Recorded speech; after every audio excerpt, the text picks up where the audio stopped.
This is the moment that you all have been waiting for. I'm your host, Rebekah, and we're going to talk about some interesting issues today: censorship and race. You might think, what do they have in common? Introducing a very special friend, Charles Love. Charles has a very unique perspective on issues. Why? Because of three things. He's an insanely smart person. He's an author, educator, radio talk show host, and also a podcaster. And he also happens to be a Black dude. Can't you tell? Well, the reason why I value Charles's perspective is because he's a straight shooter. He's neither left nor right. He's right down the middle, in the center, because Charles is about solutions. Welcome, Charles. I'm so thrilled to have you on my show today. Well, thank you for having me. It's great to be here. This is going to be interesting. It's always the conversations go as the host goes, and based on what you do and us being friends and talking a lot, it's going to be interesting to see where this goes. I'm excited. Thank you. I'm just so thrilled. Okay, so we'll start off today. I assume you heard about the scandal of Joe Rogan versus the Spotify, right? And I wrote an op-ed on Saturday that was published on Saturday in the New York Post that got a lot of attention, and I got so much hate mail I can't tell you. And we can go into that later, but obviously, I'm a white gal, even though I'm a minority as far as I'm concerned. I'm Russian-born immigrant, right, female, but nobody like yourself could give us a really straight story or the backstory. This is what I pride myself in with this podcast, Censored but Not Silenced. We give you special perspective, backstory, and context to critical issues gripping America today. So tell me, Charles, what do you think about this whole, controversy? Did Joe Rogan actually do something extremely horrible? And yes, there was some language that he used that's vile. Is that, extremely offensive? And I listened to it, and some of it is descriptive. How would you react? And is the movement to deplatform him really justifies, the crime, quote unquote, that he committed? And I know that you will be candid with me. Oh, without a doubt. So this one's interesting. There are a lot of stories that that become mainstream and everybody's talking about them. And most of the time I ignore them because they're not really that interesting. People talk about them that make you think it's interesting, but it's really not that interesting. This is definitely a complicated one because there's several components to it. So, okay.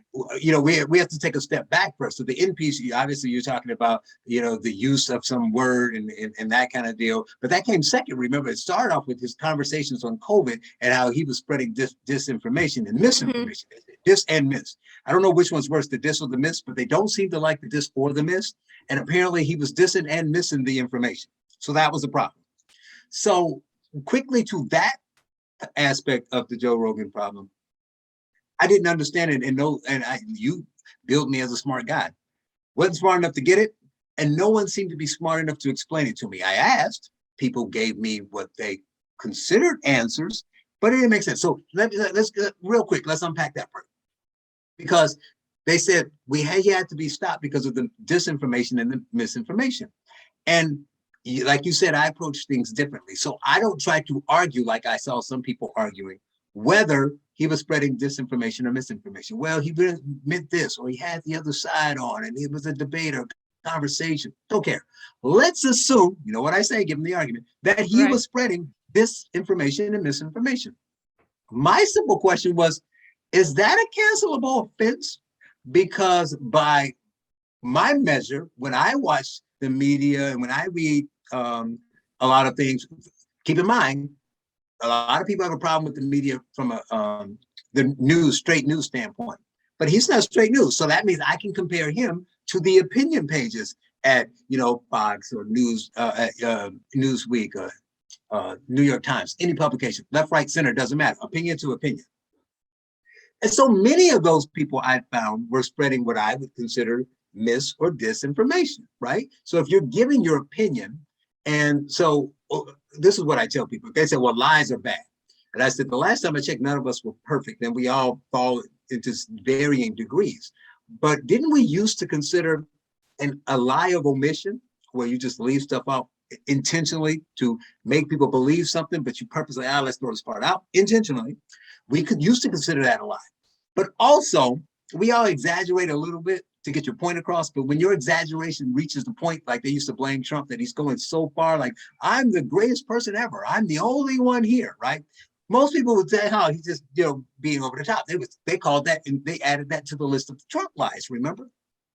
So if that is if you don't take this literally, it kind of makes sense where every politician does it, right? And like you said, a lot of the TV personalities do it, and even other people, to get your point across, because which is fine if people understand that that's what you're doing. But if we're going to say that all lies are bad, and if you lie or spread misinformation or disinformation, that you should be canceled, then that would cancel every opinion, not every, but the vast majority of the opinion people, right? They all say some facts, and then they add their opinion, and they'll say things like, he believes that all Black people are X. Maybe he's a conservative. He's talking about a liberal. He said that liberal Joe Biden thinks all Black people smoke crack. I'm hearing that today, by the way, with the crack pipe.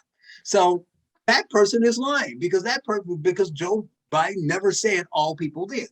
But then the person at New York Times that says whiteness is X, everyone who wrote an article that said whiteness should be canceled, full stop. But they're not. So do they really mean the misinformation? Because you can get away with saying all white people are evil. You can get away with saying all white people have a debt to every Black person. You can that's not fact. That's misinformation, right? You say, or you talk about slavery and the America in the past, you say these bad things that are true, and you, like Nicole Hannah-Jones, deliberately leave things out. Misinformation. The whole 1619 Project is misinformation. Are they canceling her? No, she's on the cover of Vanity Fair. She got a massive book deal, and her project is in thousands of schools. So all I'm saying, I don't care. I don't want her canceled. Sell your books of your little lies, Nicole Hannah-Jones. I just don't want you to stop anybody else. I feel, and I know this is a pretty archaic kind of survival of the fittest way to think, but I'm like, if people are dumb enough to believe what people say without researching themselves, that's on them. So I don't mind any liberal or conservative lie. I didn't mind Trump lying if he was lying. I didn't care, because if you believe that he's the only person to ever do X, if you believe that Al Gore created the internet, if you believe every white person is racist, that's on you. I don't want somebody canceled for saying it. I think Whoopi should be able to say Jews aren't a race, and Nicole Hannah-Jones should be able to say every white person is a racist, and Joe Rogan should be able to say COVID is a hoax that was created by a man in Kentucky in his basement. I don't care. This is an incredible perspective, Charles. And if you have not written an opinion piece on this yet, you must do that, because I have so many swirling around in my head. Yeah, I know, because you actually have credibility into discussing the issue that a bunch of white folks, are pushing, and they're trying to twist it. And like you said, they're not living by the same standards themselves. From my perspective, I totally agree with you, because being born and raised behind the Iron Curtain in the former USSR, the Soviet Union, the country that no longer exists, I mean, censorship is a big deal to me, right? Because that's what the Soviets did. to squash dissent so that they could keep control, over the population, so they could stay in power. And when I came to America, the one thing that struck me the most is freedom of speech, that you can just simply The good old express. days. Yeah, I remember those days. me too. I remember it, Charles, They go now. very, very distinctly. I remember this when I didn't have to look over my shoulder, that like we did back in Russia, worrying about somebody, overhearing that you express something that the Communist Party might not like, and the authorities and the ruling class. And that's how I feel today. So, but you mentioned, Hannah Jones, and and her and people like, Joy Reid and Don Lemon, and they are actually kind of trying to present themselves that they are representative of the Black folks' voice. And from my perspective, correct me that I'm wrong, is that you can't like lump everybody in. Like, you can't, like, to me, using race is just really, really kind of sneaky and a wrong way at looking at things, because just like there are all kinds of white people with all kinds of different opinions, the same with Black folks. Tell me, like, what is, because you and I talked before about all these various myths that are being propagated, how Blacks don't have IDs and this and that. I mean, telling me about like what other opinions, like, for example, does your wife Sophia also have, like, has the same perspective as you? And like, what is do people like agree, most Blacks agree with the Joy Reids and the Don Lemons and the Hannah Joneses, or is it all over the place, or everybody's different, or how does this work? And I'm sorry, I don't mean to use like race in here, but that's what they're it's doing. actually a good question, because where we make the mistake is we already know that the left acts as if we're all monolithic. They do. And So you confirm that the left are trying to present that we're all, that Black folks think are monolithic, right? Right. And the few who don't, they're just weird stragglers trying to get some popularity, some money, or, they're just misguided. But most of us, we're in solidarity, right? Which is not true. But then even on the right, they'll say, well, it's so bad that they think that Blacks are a monolith. We don't think that is the case. But they still think that they look for clues to say that, okay, that Blacks don't buy into the Nicole Hannah Jones thing, right? That they're more just liberty-loving Americans, and they just living their lives and that kind of thing, which is mostly true. But what everyone seems to miss is that it's really not a line, it's a circle, and it's fluid, right? How so? So I have plenty of friends and family members who most of us politically would consider liberal, left-leaning, right? So they agree with some Democrat policies, and some of them they don't. They agree with some Republican policies. Some of them they don't. They don't look at it as a whole, like, I got to take this whole bucket, right? So do they agree with more of the Democrats' premise? Maybe in theory, but they don't. But even if they agree with, let's say, 85 to 15%, they still might be like, well, the Republicans I don't trust for this reason, but I don't trust Democrats either.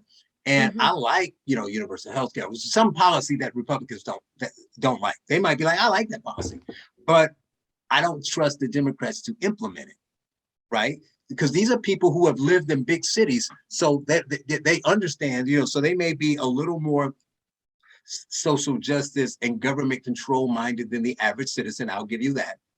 But there's nuances to it. But they might be like, but I've lived in this city my whole life, and I'm 60 years old, and all I've seen was failures and corrupt politicians and people going to jail. So don't think I just sit here and believe that Democrat politicians are the answer. I know they're shady. I see them go to jail. So don't trust them. I can like the idea and not like them, for one. But they can also be, because the last 2 years have made everybody race crazy. Exactly. Yes. But so they can also believe, I want universal health care. I want more accountability on police, and I want higher taxes. I want to tax the rich. But I also don't think all white people are racist. I don't like the indoctrination they're pushing into schools. And see what I'm saying? So it's like the ice cream shop. They can pick different flavors. And we all want to say, are you Nicole Hannah Jones or are you Team Ted Cruz? You need to be on one. And the average black person like neither. Right? I like that one thing she said the one time, but I think the project's bad. I don't like Ted Cruz, but he's right about this one thing. I like this. They're individuals like anybody else. So but for some reason, everybody wants to say, well, what do most of them think? Most of them think a lot of things. Most of them, and to be honest, as they get older, it's just like the average citizen in America, as you get older, you get a little more conservative. So most of them are a little more conservative than they were than the 20-something blacks. But there's just like, they have whatever their stereotypical views are about Republicans that make them say, well, I don't like, they see Republicans, here's the difference. They see Republicans as the cult of personality and they say Democrat as a party. So I cannot like Rebekah Coughlin and she can be a Democrat politician. I just say, I don't like her, but I still consider myself a Democrat because they're policies that I like. I don't just throw the whole party out because Rebekah's crazy. But if they don't like Trump, then every Republican is all they see. They got glasses on with little Trump images painted on the lenses. So everywhere they look, they see Trump. So they see the average middle class, hardworking single mom who's a Republican, and when they look at her, they see Trump because they get the glasses on, right? So every Republican is Trump, but every Democrat is not Rebekah. So that is the problem. So it doesn't mean that they don't agree with some of the premises. Like I know a lot of my black liberal friends hate illegal immigration, so they sound like Trump. But they're like, I'm not gonna vote for Trump for that, but he's right. So you can't really put them in a box. No, it's just it's individual. It's age, it's income level. The more money you get, you might be they might talk socialist, but they're like, yeah, but taxes are too high. The first thing they say, taxes are too high, and do something about this crime, right? And then the poorer they are, they're like, do something about these illegals who are do something about the crime, fix the education system. We don't like the teachers unions, and whatever the case may be. So they look at it from different angles. So they all have 2 or 3 what we consider conservative values and political ideas that they believe, but they're different based on where they are. But they still wouldn't call themselves. They still say, "But I'm a Democrat who likes that one thing." I love it. In other words, what you're describing, Charles, to me is that Black folks actually also use their brains before they make the decision on any particular issue. Imagine that. Big surprise. Imagine that. And I can only imagine how, and you tell me if I'm wrong, but that would drive me crazy when somebody says things like, oh, Black people don't know like how to do their taxes, or they don't have accountants or whatever. I mean, Black don't know people, where the DMV is. Right, right, exactly. They don't know where the DMV together. Like you wrote this amazing op-ed, I think correct me if I'm wrong, in the City Journal, how actually Black folks used to have like a very for the lack of the better word, like they were the elites, if you will. Tell us like real quick about that, and then we'll jump into your book. I really want to touch upon your book, which is incredible. And which piece were you talking about? I wrote about what again? Yeah, so you wrote, either you wrote, or there was a piece, or maybe Tucker Carlson wrote, there was a piece that basically. I talked to Tucker. When I interviewed Tucker, I asked him about it. It was a piece, it was City Journal. Don't give me credit for Tucker's piece. Yes, but you actually brought it to life because you have a perspective on it. Right. So Tucker wrote a book. His last book, he had a final book in a book deal he had to write. He fell out with his publisher. So he's like, I'm just going to write this book. And it ended up being a series of his old articles that he went and picked through.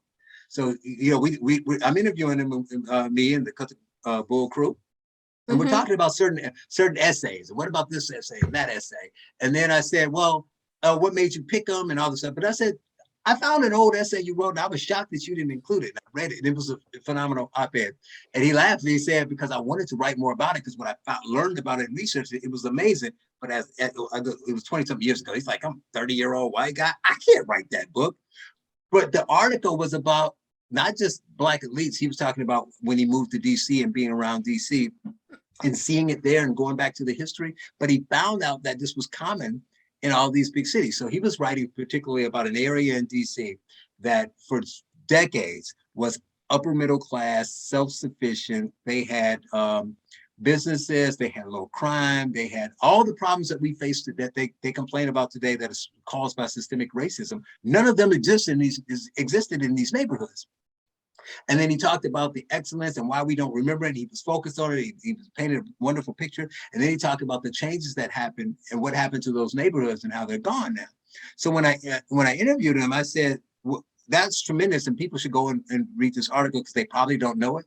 But what's even better is that most people don't know is not only is that what he wrote true, but it's common across big cities in the North, all across the country. So you can tell the same story about areas of Philly, Bronzeville, and Chicago. There's all these areas that were like this. Mm-hmm. So you have to ask yourself, what happened? The lazy people, the intellectually lazy people will say, well, the government didn't like it and they tried to shut it down, Tulsa all over again. But these neighborhoods thrived for decades. It wasn't like 2 years. So the country was getting less racist, not more. So 30, 40, 50, 1930s, 40s, and 50s is fine, 60s is fine. And then 80s, they say, you know what, we got to break this positive Black neighborhood up.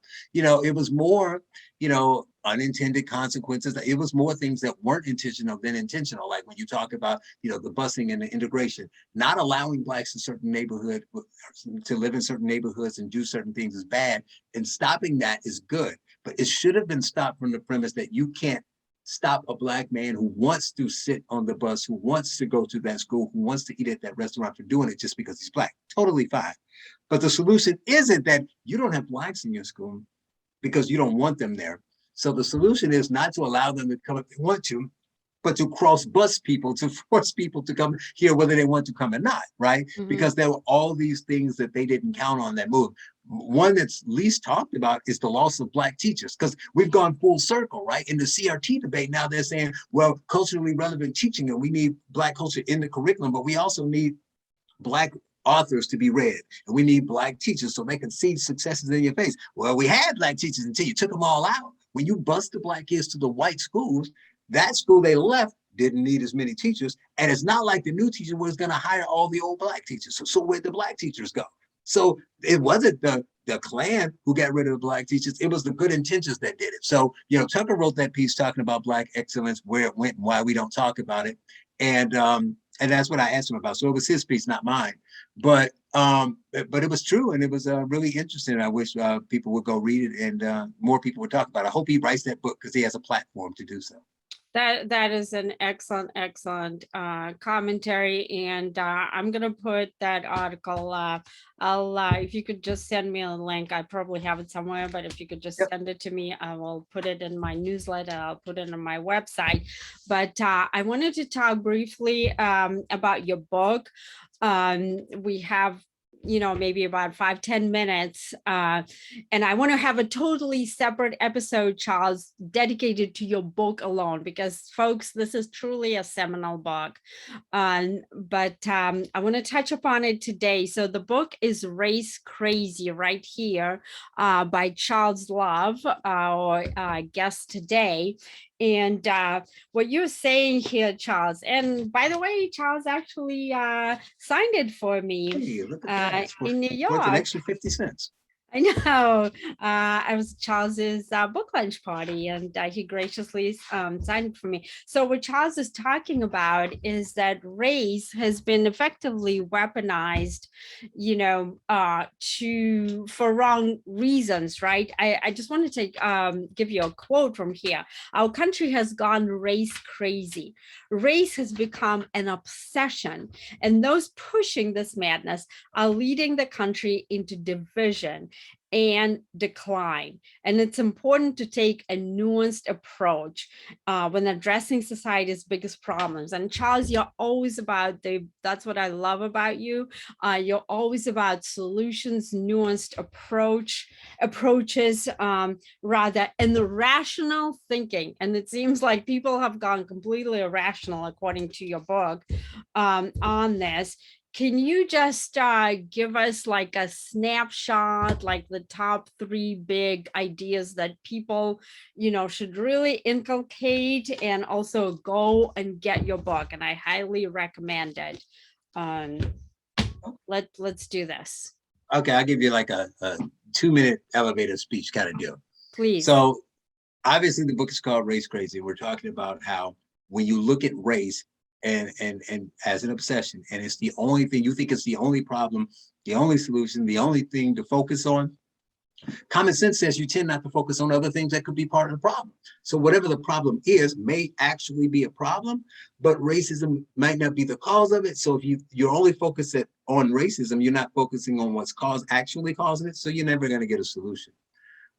So what I do is I start by talking about BLM. I don't know if people have seen the news in the last couple of weeks, but they should go check it out. That BLM is under scrutiny for their financial transparency in the way they handle money. And there's a lot of particulars. I have a piece coming out soon in the Post about it. You might want to read that to give you a little snapshot, but I'm write sorry, about it where, Charles, where? in the New York Post. New York. Oh, okay. That's a great paper. Yeah, I think it'll be online on Saturday, and it'll be in the paper on Sunday. But I talk about that. And so because I saw these articles, and I saw an article in the news section, and I'm reading it, it's about the money and all this stuff. And I touch on that a little bit in the book, but I'm making a point to say that's not even the biggest issue, because whether you agree with them or not, these people gave them that money willingly outside of buying homes. If, whatever's fine, you gave them the money, you believed in the cause. How about the fact that they're not talking about the cause anymore? I thought the cause, whether you agree or not, was police brutality is bad. We give us some money because we're going to fight that. They don't even talk about police anymore. So that's part of the problem, right? So they are now basically a political organization. They put out a report for the 2020 funding, an impact report. And they talk about, yeah, we got out the vote in Georgia. Yeah, we elected these Democratic people. Yeah, we're focused on this. We created BLM political PAC. All these kind of things. 42 pages, 1 page about police, because that's not their goal. So anybody who gave money should be angry, like, give me my money back. I care about police reform, but you're wasting it on other things. But also, the premise is wrong. The premise is race is the reason that everything happens. The race is the reason a person may get shot. Race is the reason someone goes to jail. And they never mention any crimes that they commit. They never look at the situation. They never look at stats. They don't care. It's all emotional. So I point that out with really good examples, but then I also use their own words and point out that they are not trying to fix policing. They're focused on LGBT causes. They're talking about reparations for migrants, and abolishing police, ending capitalism, all this kind of stuff. That what kind of corporate person, look, I'm a wealthy white guy who just thought police were treating blacks unfairly, so I'm gonna give you 10 grand to help you out. Now you telling me you want to tear down the system that made me a wealthy white guy? That might be a problem. So they needed to know that. And then I go into the last phase of the race factor, which is Nicole Hannah-Jones' 1619 project, which may be worse because they don't link everything to racism, they link everything to slavery. And they say every problem the black man faces today is due to racism, and slavery, anti-black racism and slavery, and I can draw a direct line to it. There's even an essay, one of my favorite titles, that says, ever been caught in a traffic jam in Atlanta? Slavery. So everything, medical, prisons, income, wealth, capital, everything is racist. Capitalism, everything is racist. Everything is tied to slavery. And so we need to talk about that, talk about how bad slavery is, and then it ends. So no one talks about what we do, even if it's true. What do we do to fix it? No, I'm done talking.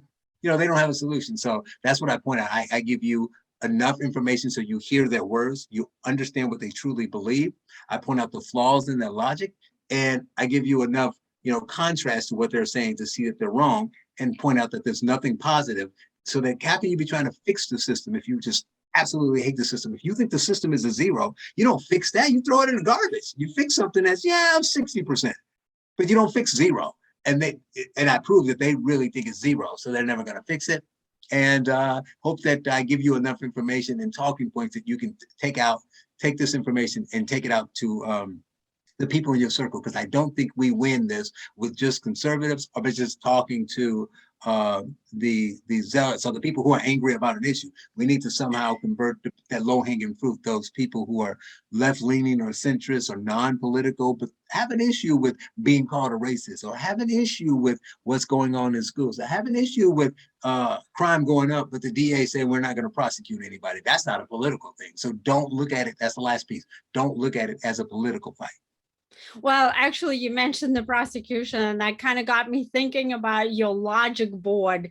I think you mentioned it in your other book, right? That we want equality. That I have a book club, and we're reading it as part of my book club. We want equality. Could you just give the our audience a description of, because I personally think this is an incredible like solution framework, the Charles Love logic board.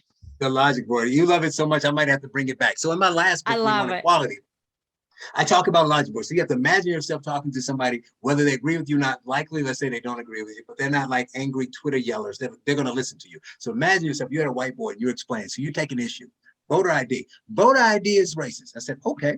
So you go to the board and you just say, so is it racist to ask for an ID? Because we know there's IDs and other forms that you need to use, that you need to show.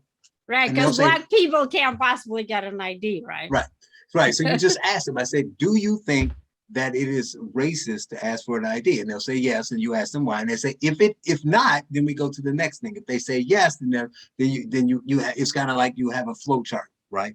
And so what you're basically trying to get to, you're trying to determine where you stand, where you agree and where you don't agree. So step along the line. So we agree here, we agree here, we agree here, we don't agree here.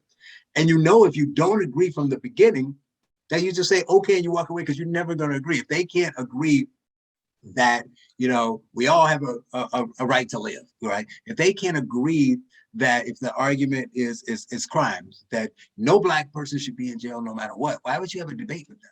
But if they say, well, the way you prosecute carjackers is you give them too much time, that's not fair. Okay, should carjacking be a crime? They say, well, yeah, okay, cool, good, we agree there, check. Then you move down the line. If yes, then is it a violent crime?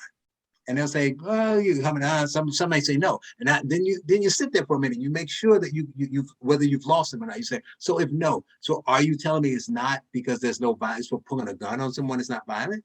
Snatching them physically out of their car and assaulting them is not violent. What about it is not violent?" So if they still say no matter what it's not violent, then now you lost them. But at least you agreed that it should be a crime. So now we say, you ask them, how would you prosecute it? But to the person say, yes, that is a violent crime. So yes, it's a crime. Yes, it's a violent crime. So how much time should a person get for a violent crime? Right? So now they've gone away from, or do we treat them different because they're Black? So a Black person commits a violent crime, but we don't put them in jail because they're Black. Right? So you make them answer these simple questions, and then they'll either agree with you or they'll have to disagree, but understand that somewhere along the line, someone's not being logical.